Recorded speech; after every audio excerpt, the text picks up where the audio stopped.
প্রিয় দেশবাসী, আপনাকে আমি একটা আহ্বান জানাই, বাংলাদেশে মহিলা কোনো রাজনীতিবিদ থাকবে না। পুরুষ লোক রাজনীতি করবে, ভোট দেব পুরুষ লোকরে, ক্ষমতা আসবে পুরুষ লোক। মহিলা যত বড় নেতাই হোক, কোনো রাজনীতিবিদ আমরা এটা মাইনে নিতে রাজি না। ভালো একটা মানুষ এই দেশে পুরুষ মহিলা দিয়ে দেশ চলবে, একজন পুরুষ চাই, একজন পুরুষ আর এটা চালাতে পারবে। পুরুষ না হলে এটা চালাতে পারবে না। এই দেশের মানুষ সৎ কম, অসৎ বেশি। এই অসৎ সোজা কথা একজন পুরুষ লাগবে, মহিলার পারবে না।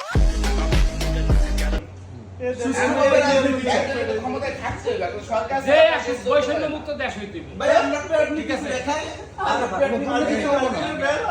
দুর্নীতি চলবে না, দুর্নীতি চলবে না, দুর্নীতি ধরা খাইলে ডাইরেক্ট চলবে না, কোনো খাতে না, না পুলিশ, না ব্যাংক, না অর্থনৈতিক রাজনৈতিক কোনোটাই চলবে না।